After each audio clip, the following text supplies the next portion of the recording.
Di 20K subscriber channel Novel Official, akan adakan giveaway untuk 1 orang pemenang. Syaratnya kalian harus subscriber, komen, like, share, supaya kalian bisa terpilih untuk jadi pemenang giveaway. Semoga beruntung bosku. Selamat datang di channel Novel Official. Sebelum kalian mendengarkan novel lelaki yang tak terlihat kaya, jangan lupa like, share, dan subbreaker kalau tidak kusentil jantung kalian hehehehe. Tanpa lama-lama lagi langsung saja kita masuk di alur cerita novelnya. Bab 1691 sampai bab 1700. Saat pintu menara diturunkan, Geralt tidak bisa menahan diri untuk tidak melihat sekeliling, mencoba mengumpulkan bantalannya.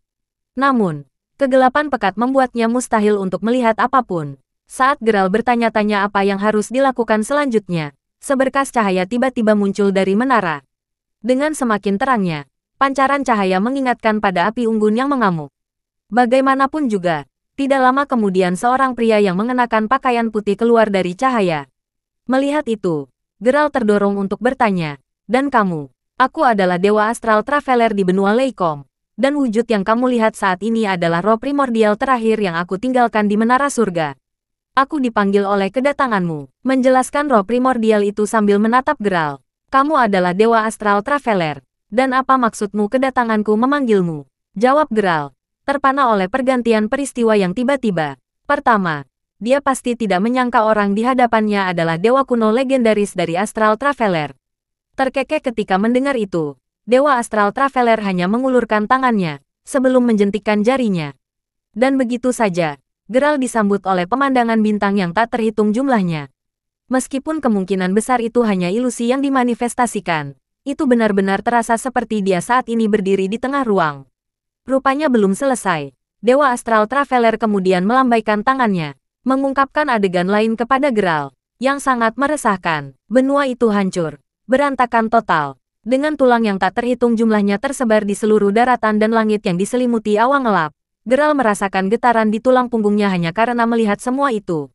Apa yang terjadi di sini? Geralt berpikir dalam hati. Sekarang karena penasaran, Geralt terdorong untuk bertanya, apa yang terjadi di sini?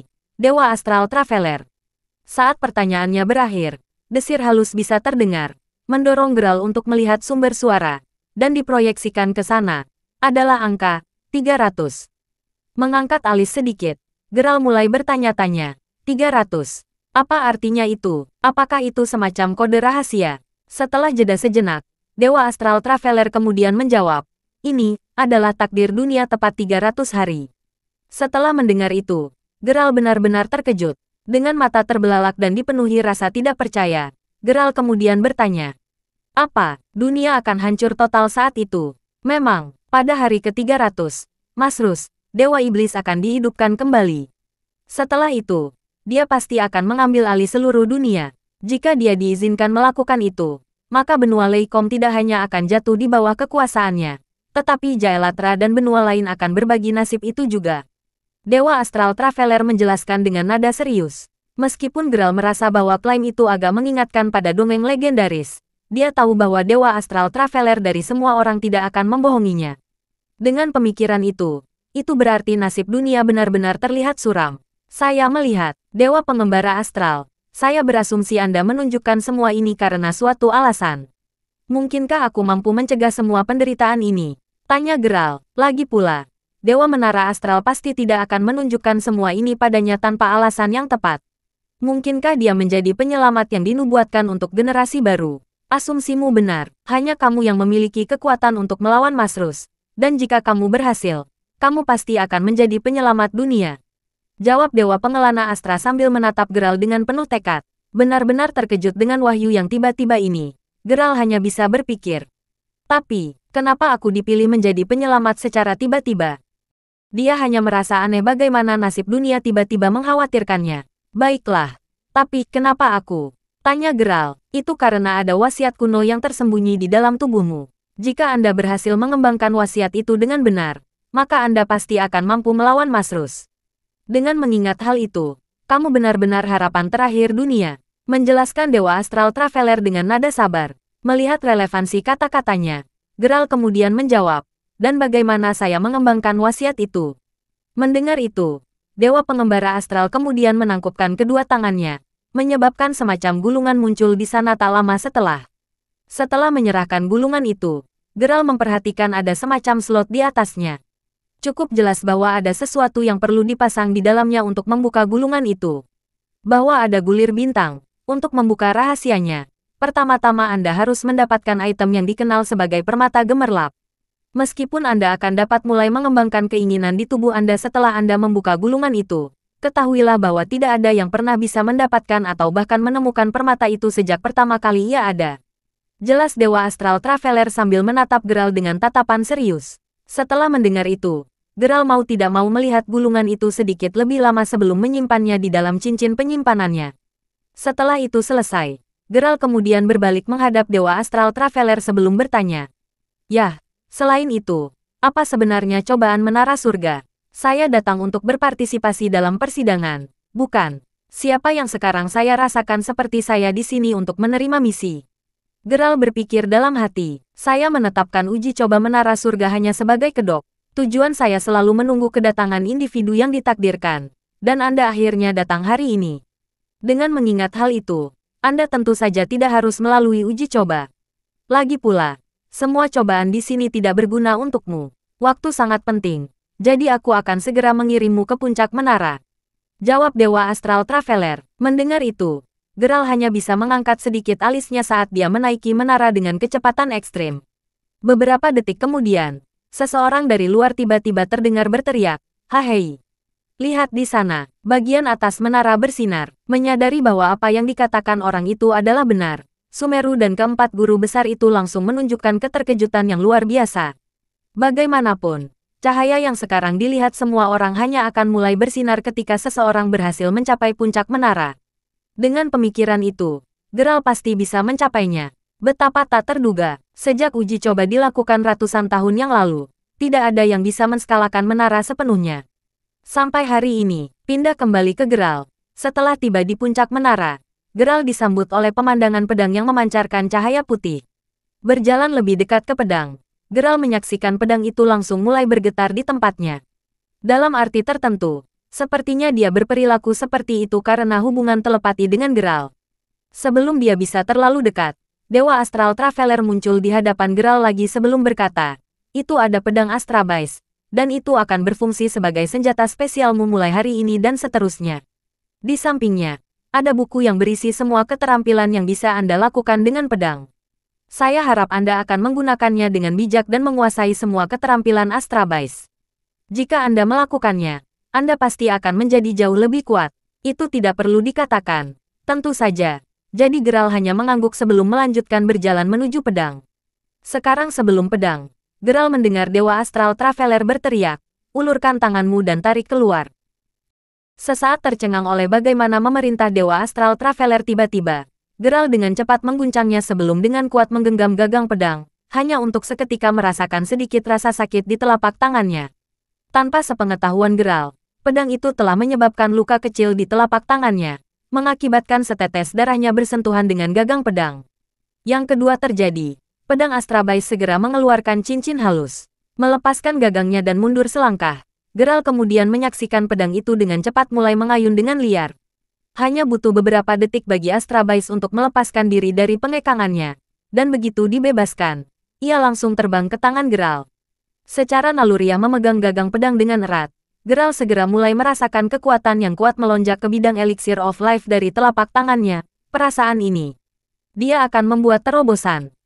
Merasakan kekuatan besar yang terus melonjak ke dalam bidang Elixir of Life-nya, Geralt dengan cepat duduk di lantai dan mulai bermeditasi. Dengan mata tertutup sekarang, Geralt secara aktif berusaha menjinakkan kekuatan besar di tubuhnya. Yang membuatnya kecewa, dia tidak bisa melakukannya. Sesaat merasa cemas, sebuah ide tiba-tiba muncul di benak Geralt ketika dia berpikir, "Tunggu, bukankah aku punya banyak apel surga?" Dengan cepat mengambil satu dari cincin penyimpanannya, Geralt kemudian menggigitnya. Begitu dia melakukannya, seluruh tubuhnya langsung terasa sejuk dan segar. Adapun kekuatan yang melonjak dari sebelumnya, itu tidak lagi berdenyut liar melaluinya.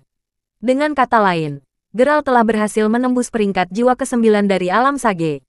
Dia sekarang akhirnya berada di peringkat pertama alam Avatar. Dengan tubuhnya yang sekarang penuh dengan kekuatan, Geralt tahu bahwa dia jauh lebih kuat dari sebelumnya. Selamat karena telah menembus alam avatar, Geralt. Anda sekarang memiliki kekuatan untuk memasuki mode transformasi dewa, keadaan di mana Anda sesaat tumbuh kuat secara tidak manusiawi. Meski begitu, kamu hanya akan bisa menggunakannya saat menghadapi situasi ekstrim. Anggap itu sebagai upaya terakhir untuk tetap hidup. Jelas Dewa Astral Traveler. Seperti yang Dewa Astral Traveler katakan, transformasi dewa adalah keterampilan yang bisa digunakan oleh orang-orang dari alam avatar untuk mempertahankan diri mereka di dekat kematian. Contoh buku teks tentang betapa bergunanya kemampuan ini adalah dengan menggunakan transformasi dewa untuk tiba-tiba mendapatkan dorongan besar dalam kekuatan untuk semoga membalikkan keadaan selama pertempuran yang kalah. Tentu saja, ada pro dan kontra untuk semuanya. Sementara kekuatan transformasi dewa tentu saja tidak bisa dicemooh. Pengguna akan menjadi lemah untuk waktu yang agak lama setelah menggunakannya. Dengan mengingat hal itu, adalah bijaksana untuk hanya menggunakan taktik sebagai upaya terakhir. Saya menghargai sarannya, Dewa Astral Traveler. Bagaimanapun juga, aku pasti tidak akan mengecewakanmu. Jawab Geralt dengan nada serampangan sambil membungkuk. Tampak puas dengan respon Geralt saat dia tertawa. Dewa Astral Traveler kemudian berkata, "Ingat, kamu satu-satunya harapan di dunia. Gunakan 300 hari ke depan dengan bijak." Sebelum Geralt sempat menjawab, roh primordial Dewa Astral Traveler langsung menghilang. Sekarang misi terakhirnya telah terpenuhi. Dewa Astral Traveler akhirnya bisa beristirahat dengan tenang. Dan begitu saja, beban dunia telah diletakkan di pundak Geralt, dan dialah satu-satunya yang mengetahuinya.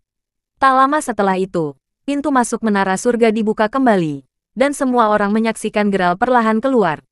Pada titik ini, auranya sangat menekan, dan banyak dari dalam kerumunan harus melindungi mata mereka dari gelombang debu yang mengusir diri dari Geralt. Sumeru sendiri yang duduk di kursi kehormatan hanya bisa mengungkapkan senyum puas saat melihatnya. Geralt pasti berhasil. Saat tengah hari tiba, Geralt terlihat berdiri di tengah aula besar Akademi Leikong. Tentu, Sumeru sekali lagi duduk di kursi kehormatan sementara 4 master besar duduk di samping. Dengan berseri-seri saat dia melihat Geralt, Sumeru menyatakan, "Selamat karena telah menjadi orang pertama yang sepenuhnya menskalakan menara surga. Dengan mengingat hal itu, saya yakin Anda sekarang tahu mengapa semua cobaan diadakan di sana sejak awal." "Ya, Guru. Dan 4 master hebat. Ini tentang acara yang akan berlangsung dalam 300 hari, kan?" Jawab Geralt sambil perlahan menatap mereka berlima. Mendengar itu, keempat master itu kemudian menoleh ke arah Sumeru saat dekan mengangguk sebagai jawaban. "Jadi, kamu benar-benar tahu segalanya sekarang. Kurasa itu berarti kamu benar-benar orang yang ditakdirkan." Dengan pemikiran itu, apakah kamu siap untuk memikul tanggung jawab itu, Geralt? Tanya Sumeru sambil menatap Geralt dari dekat. Setelah beberapa pemikiran, saya merasa bahwa menemukan permata gemerlap harus diprioritaskan. Jawab Geralt dengan nada tegas. Dia menempatkan prioritas pada permata karena dengan itu, dia akan dapat membuka Scroll of Stars. Setelah itu, Geralt diharapkan dapat dengan cepat mengembangkan kehendak tersembunyi di tubuhnya untuk memiliki peluang melawan Masrus ketika Dewa Iblis muncul 300 hari kemudian. Meskipun Anda bebas melakukan hal-hal dalam urutan apapun yang Anda inginkan, harap ingat bahwa jam terus berdetak. Jika Anda tidak dapat menemukan permata pada saat 300 hari habis, satu-satunya hal yang menunggu dunia kita adalah kehancuran. Jawab Sumeru tanpa berbasa-basi. "Saya mengerti, Guru. Juga, untuk mempercepat pencarian, saya berpikir untuk menyatukan tim kecil." "Apa pendapat Anda tentang itu, Tuan?" Tanya Geralt. Geralt, misalnya, merasa bahwa melakukan sesuatu sendiri lagi pasti akan membuatnya merasa kesepian. Dengan pemikiran itu, Geralt berencana membawa Nori dan 4 orang lainnya untuk mencari permata gemerlap. "Saya tidak melihat ada masalah dengan itu. Silakan dan pilih anggota yang Anda anggap cocok untuk menjadi bagian dari tim Anda." Jawab Sumeru. Mendengar itu, Geralt kemudian mengucapkan selamat tinggal pada Sumeru dan keempat tuan besar sebelum meninggalkan aula besar untuk mulai membuat persiapannya. Begitu mereka yakin bahwa Geralt telah pergi, Jizo tidak bisa menahan diri untuk tidak menatap Sumeru dengan agak khawatir saat dia bertanya. Apakah kamu benar-benar berpikir dia akan bisa melakukannya, Din?" Dengan nasib dunia di pundaknya, Geralt kemungkinan besar merasakan tekanan besar saat ini. Kita hanya harus percaya padanya dan memberinya semua dukungan yang dia butuhkan. Kalau tidak, dunia pasti akan berakhir dengan kehancuran. Jawab Sumeru dengan nada tegas tanpa memberikan jawaban langsung kepada Jizo. Meski begitu, Apa yang dia maksud jelas sekali. Dengan itu, keempat master besar utama mengangguk mengerti, tidak mendorong pertanyaan lebih lanjut untuk diajukan. Beberapa waktu kemudian, Geralt kembali ke paviliun selatan. Saat masuk, dia melihat Nori dan 3 lainnya sedang beristirahat di dalam sambil mengobrol di antara mereka sendiri. Setelah menyadari bahwa Geralt telah kembali, mereka berempat langsung tersenyum padanya sebelum memuji. Kau terlalu kuat, Geralt, untuk berpikir bahwa Anda benar-benar dapat mencapai puncak menara. Karena prestasi itu, kamu sekarang sangat terkenal di akademi, dan banyak yang sekarang mengagumimu. Meskipun mendengar itu, Geralt benar-benar tidak peduli dengan ketenaran sepele seperti itu. Lagi pula, ada urusan yang jauh lebih penting untuk ditangani saat ini. Sambil menggelengkan kepalanya, Geralt kemudian berdiri di depan keempat orang itu dan menegakkan punggungnya sebelum berkata, "Baiklah, kesampingkan semua itu, tolong dengarkan baik-baik apa yang akan aku katakan selanjutnya. Saya akan meninggalkan akademi sesegera mungkin untuk mulai menemukan item yang disebut permata gemerlap. Dengan mengingat hal itu, saya bertanya-tanya apakah Anda semua mau ikut dengan saya dan membantu mencari permata itu. Jangan khawatir, saya sudah mendapatkan izin dari dekan dan 4 master besar." "Apa yang kamu katakan?" Mendengar itu, Nori dan yang lainnya tertegun sejenak. Setelah semua, itu banyak untuk mengambil. Setelah beberapa saat, Zelik tersentak sebelum bertanya dengan nada sedikit bingung. "Permata yang bersinar.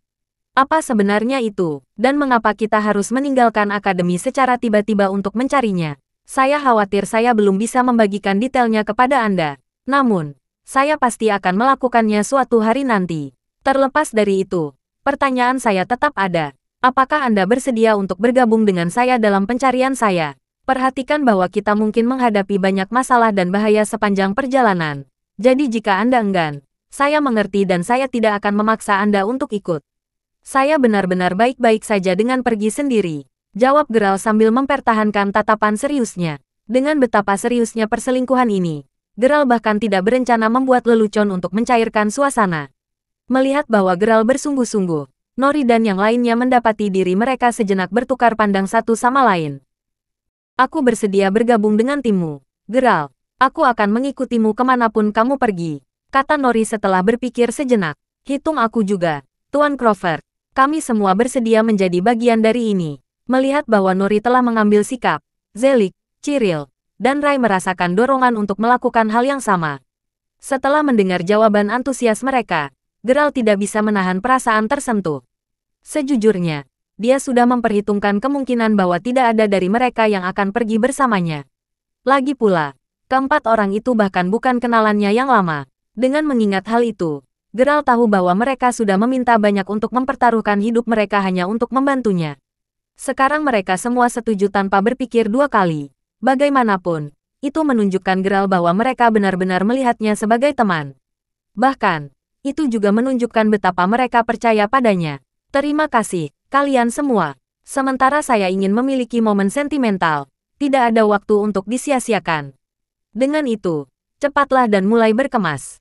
Kita berangkat 2 jam lagi," kata Geralt. Karena waktu sangat penting, semakin cepat mereka mengemasi barang-barang penting mereka dan pergi, semakin cepat mereka dapat menemukan permata gemerlap. Sementara 300 hari mungkin terdengar banyak, Geralt sangat menyadari bahwa hari-hari yang mereka habiskan untuk mencari permata akan datang dan pergi dengan sangat cepat. Jelas tidak membantu bahwa dia bahkan tidak memiliki petunjuk tentang di mana permata itu berada. Dengan mengingat hal itu, semakin cepat mereka bertindak, semakin tinggi kemungkinan mereka benar-benar berhasil menemukan permata tepat waktu. Bagaimanapun, setelah mendengar perintah Geralt, mereka berempat bergegas untuk melakukan apa yang diperintahkan. Untungnya, tepat 2 jam kemudian, mereka berempat berkumpul kembali dengan Geralt, sepenuhnya siap. Setelah itu, kelima orang itu memastikan untuk mengucapkan selamat tinggal kepada Sumeru dan 4 master besar utama sebelum akhirnya meninggalkan Akademi Leikong. Segera setelah meninggalkan akademi, Geralt dan yang lainnya memastikan untuk membeli makanan dan minuman. Tidak tahu berapa lama perjalanan mereka, semakin banyak persiapan yang mereka buat, semakin baik. Begitu mereka mendapatkan semua yang relevan yang dapat mereka pikirkan, perburuan permata mereka secara resmi dimulai. "Omong-omong, kemana tujuan kita dulu?" tanya Nuri, karena Geralt bahkan belum memberitahu mereka di mana harus mulai mencari. Mereka berempat merasa penasaran.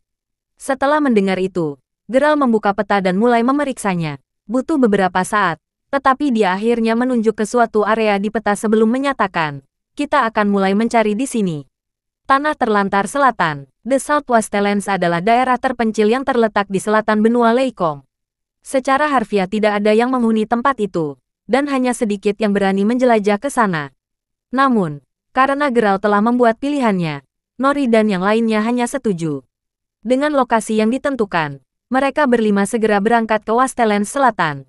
Mereka membutuhkan waktu setengah hari, tetapi mereka akhirnya tiba di perbatasan South Wastelands pada malam hari. Setelah meninggalkan benua Leikong, kelimanya menemukan bahwa tempat itu sepi seperti yang diklaim rumor.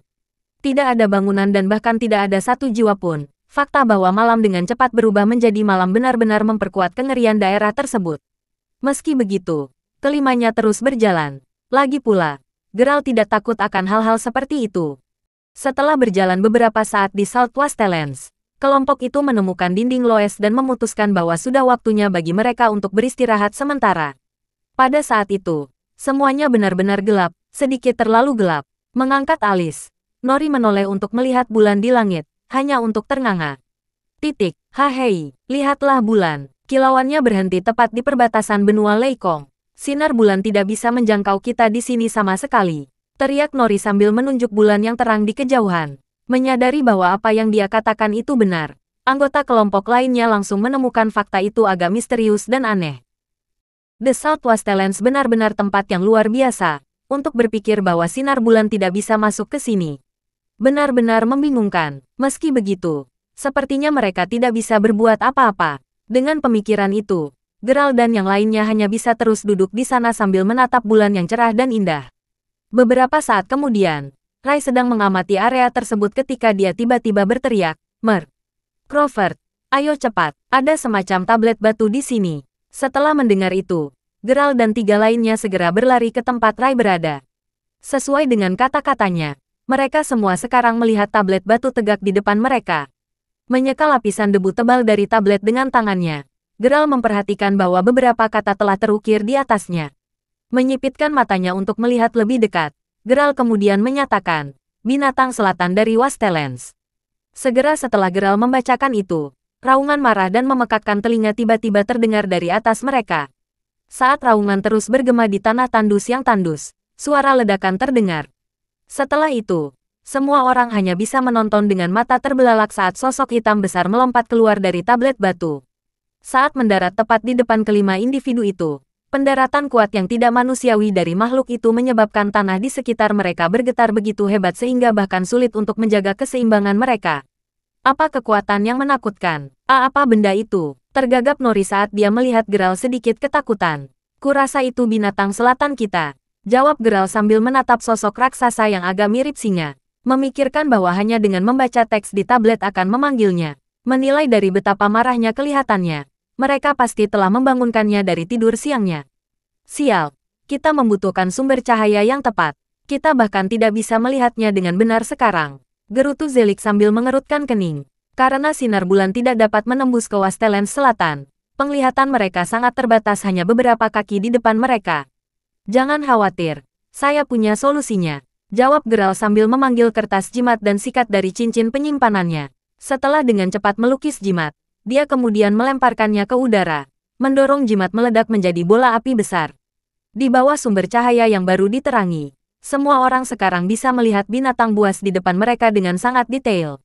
Dengan surai emas besar, rahang terbuka singa jantan besar memperlihatkan giginya yang sangat tajam untuk dilihat semua orang.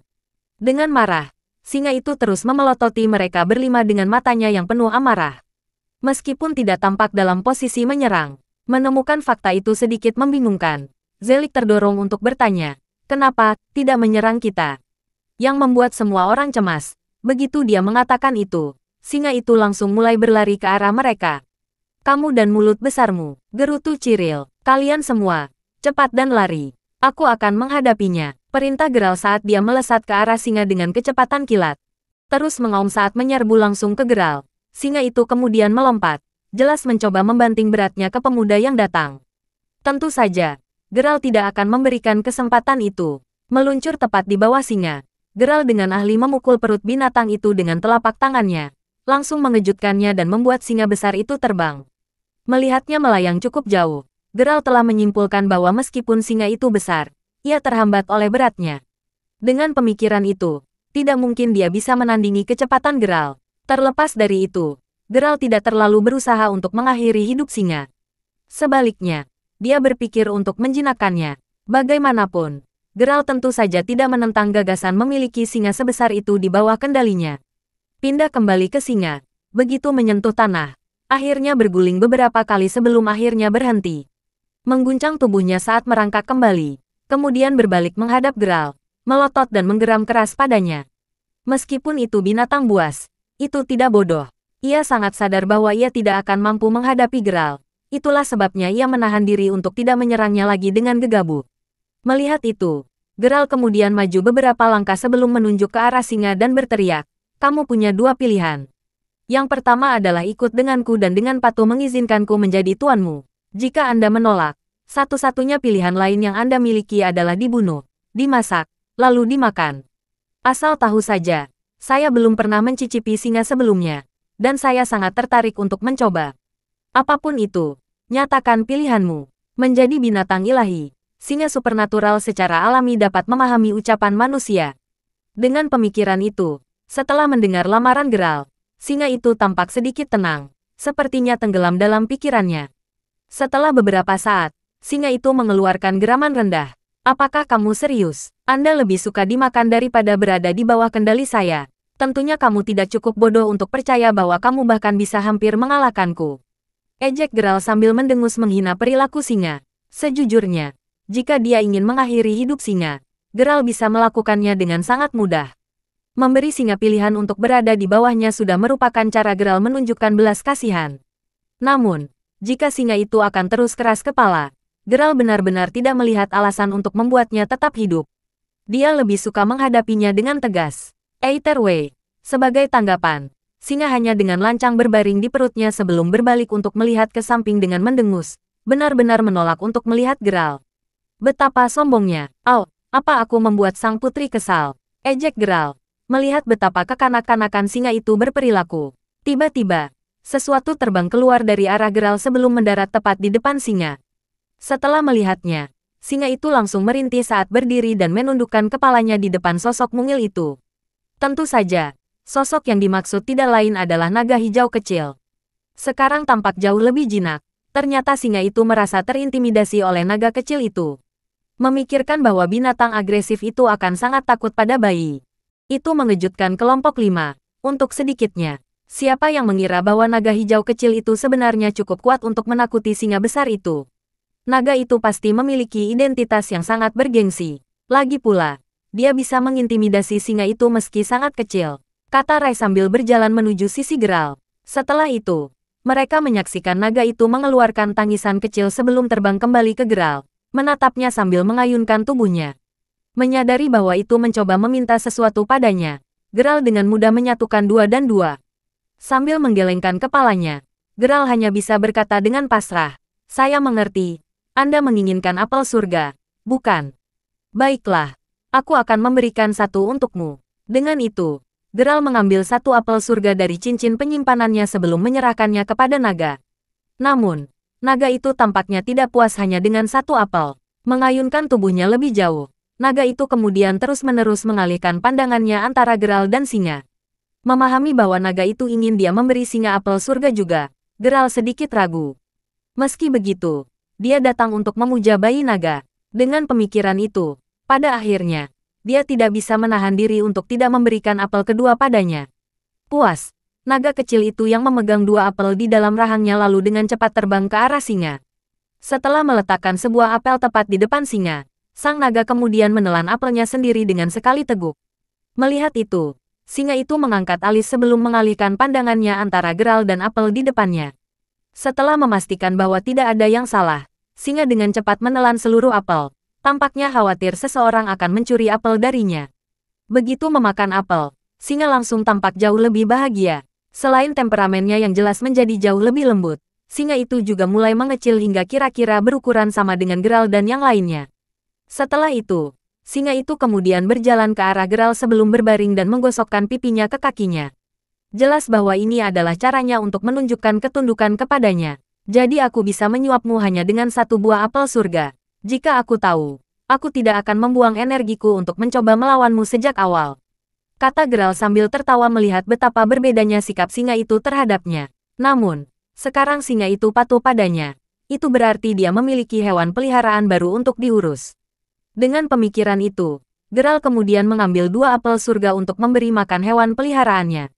Pada saat itulah dia ingat betapa berharganya apel surga. Sedikit menyakitkan baginya untuk mengetahui bahwa dia akan kehilangan lebih banyak apel dengan kecepatan yang lebih cepat sekarang.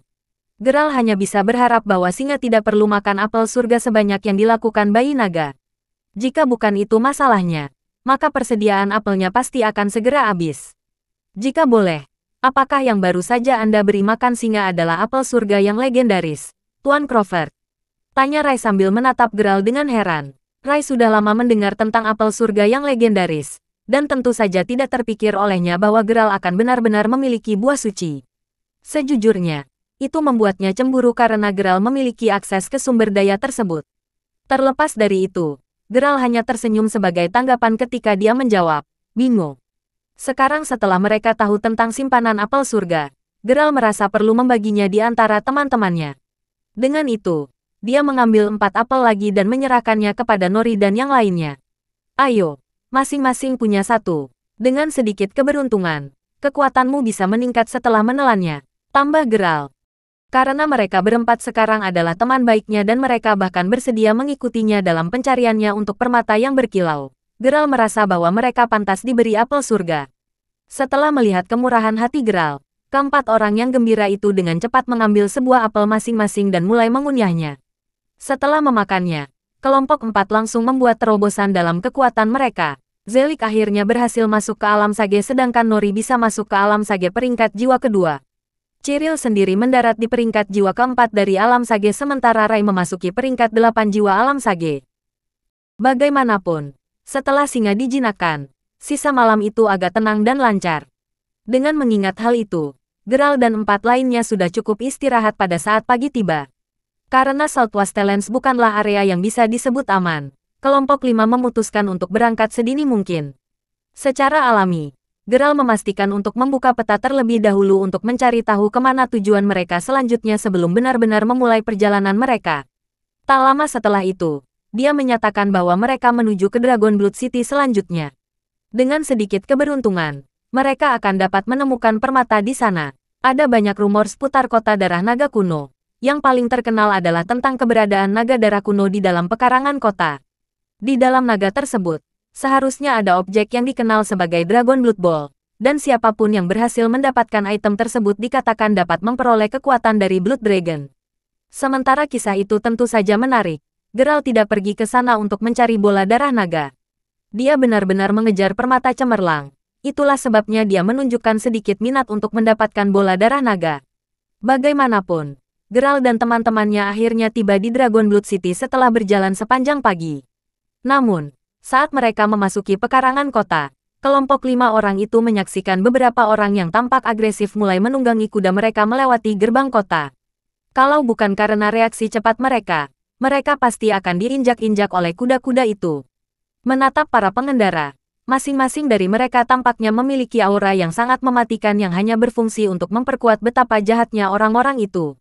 Meskipun menakutkan, itu tentu saja membuat premis bahwa mereka bukan orang biasa yang bisa dianggap enteng.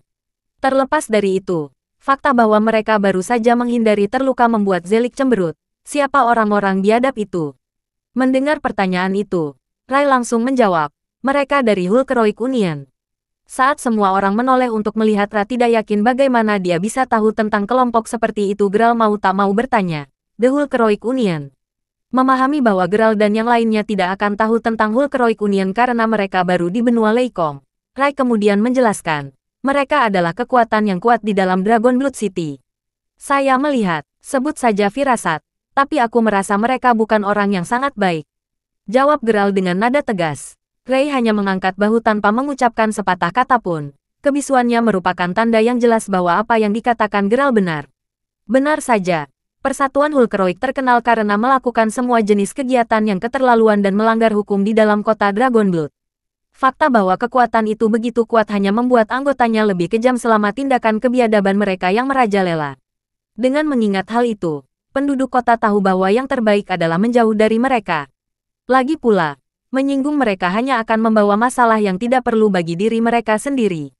Bagaimanapun, kelompok itu kemudian melanjutkan berjalan-jalan di sekitar kota Dragonblood. Kota, misalnya, sangat berbeda dibandingkan dengan daerah di sekitar Akademi Leikong. Saat mereka berjalan, kelompok itu tiba-tiba mendengar seorang wanita berteriak. Setelah bertukar pandang satu sama lain, mereka berlima kemudian bergegas ke sumber suara. Pada saat mereka sampai di sana, mereka menyaksikan 4 pria menyeret seorang wanita muda ke sebuah gang. Beberapa dari mereka bahkan mulai merobek pakaiannya, untuk berpikir bahwa kegiatan keji seperti itu akan terjadi, bahkan di siang hari bolong. Pada saat-saat seperti ini, seseorang perlu memainkan peran sebagai ksatria putih. Syukurlah, Geralt paling baik dalam melakukan itu. Dengan itu, kelompok itu segera menyerbu ke gang bersama. Ketika mereka tiba di mulut gang, kelompok itu tiba tepat pada waktunya untuk melihat keempat pria itu mencabik-cabik pakaian wanita itu. Orang-orang ini melampaui kebiadaban. Akibatnya, seluruh penduduk menjadi marah. Geralt sangat membenci orang-orang seperti ini. Dan karena itu, dia terpaksa menunjuk para penyerang sambil berteriak, "Hentikan itu sekarang juga." Sementara teriakan Geralt menarik perhatian para pria, mereka hanya mengangkat alis mereka untuk melihat pemuda yang dimaksud. "Pergi, kau anak sial. Ini tidak ada hubungannya denganmu." Seorang pria berteriak, mengerutkan kening. Geralt dan rekan-rekannya didesak untuk melanjutkan perjalanan mereka oleh rekan kedua yang peduli yang menghunus pedang panjangnya yang menakutkan dan mengucapkan ancaman mengancam saat dia bersiap untuk mengakhiri hidup Geralt dan rekan-rekannya. "Biarkan saya memberitahu Anda tentang semua hal buruk yang Anda orang jahat lakukan pada wanita ini di siang hari bolong. Anda hanyalah orang rendahan. Anda sebaiknya berpikir 2 kali sebelum melakukan aksi lain seperti ini." Geralt mengeluarkan serangkaian kutukan saat wajahnya berubah marah. "Apa yang sedang kamu lakukan? Ini jelas bukan anak biasa bagi Anda, tetapi Anda masih tidak tahu dengan siapa Anda berhadapan. Harus diketahui bahwa kami dari Hulkeroik Union." Pria yang memegang pedang menantang si penyusup, berkata, "Bagi saya sama saja jika Anda tersinggung. Anda tidak akan meninggalkan kota ini hidup-hidup." Tanpa ragu-ragu, Geralt menjawab dengan mencibir, "Siapa kamu? Aku tidak peduli sedikit pun. Asal tahu saja, saya hanya akan memberi Anda satu peringatan. Melepaskan wanita yang tahu apa yang terbaik untuknya adalah pilihan terbaik Anda. Kalau tidak, Anda tidak boleh menganggap saya bertanggung jawab atas kematian rekan-rekan Anda." Sementara Geralt tanpa rasa takut maju ke arah penyerangnya. Keempat penyerang itu marah, merasa seolah-olah Geralt sedang mengejek mereka. Pemuda ini pasti benar-benar gila karena mengira dia bisa menjadi ancaman bagi mereka. Meskipun orang yang dia ajak bicara adalah bagian dari Hulkeroik Union, dia tidak menunjukkan rasa takut. Anak kasar sialan. Daripada berdiri menunggu untuk dieksekusi, 3 anggota kelompok lainnya telah menarik pedang panjang mereka dan bergabung dalam pertempuran, mengacungkan senjata mereka. Kuartet berempat yang menyerang kelompok Geralt dengan cepat bergegas ke kelompoknya sendiri. Dan Geralt, dengan tenang, berbalik menghadap teman-temannya sebelum memperingatkan. "Jangan bergerak sedikit pun, ini masalah saya, dan saya menanganinya secara pribadi." Tidaklah mengejutkan bagi partainya ketika hal itu terjadi. Ketika mereka memikirkannya, mereka masing-masing tahu betapa kuatnya dia. Itu akan menjadi jalan-jalan di taman baginya untuk menentang oposisi. Peristiwa ini terjadi tepat ketika para pejuang di depan berbalik untuk menghadapi para penyerang, yang memungkinkan Nori dan yang lainnya untuk melihat sekilas sikap dingin Geralt saat dia melihat kembali ke arah lawan.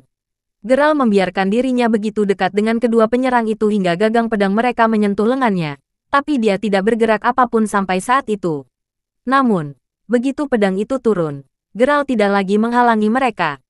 Pria bertopeng itu benar-benar terkejut melihatnya. Dia akan lepas landas untuk mencarinya, ketika Geralt muncul dari belakangnya. Namun, kali ini, Geralt sudah mengeluarkan pedangnya, dengan aura bladenya sudah ditarik. Ada keheningan sesaat, yang diperluas dengan sapuan cepat. Pada titik ini, semua orang dapat melihat bahwa leher keempat penyerang berlumuran darah, dan darah mengalir keluar dari mereka dengan cepat.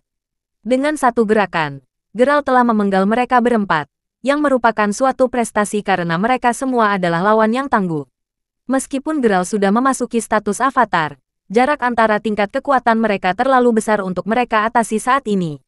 Tidak masalah, selama sampah itu ditangani, Geralt berjalan ke wanita muda itu dan menawarkan untuk membantunya berdiri. Setelah dia mengambil mantelnya dari cincin penyimpanan, dia meletakkannya di atasnya.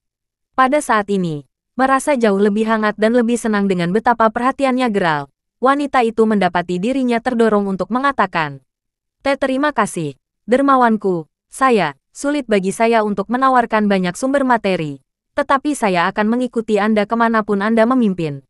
Alih-alih minat awal, Geralt mengungkapkan senyum hangat ketika dia mengetahui bahwa dia setuju dengan menjadikannya sebagai domnya. Tidak perlu minat yang saya mulai, katanya, dengan senyum yang lebih lembut. Jika Anda benar-benar ingin menunjukkan rasa terima kasih Anda, harap berhati-hati di masa depan. Selain itu, ambil koin emas ini. Juga, pastikan Anda berhasil keluar dari sini dengan aman bersama mereka. Kemudian, Geralt memberi wanita itu segenggam koin emas dan melanjutkan dengan berkata, dan sekarang, ini beberapa dari cincin penyimpanan pribadi saya. Terima kasih sudah mendengarkan novel lelaki yang tak terlihat kaya. Sampai jumpa di novel selanjutnya.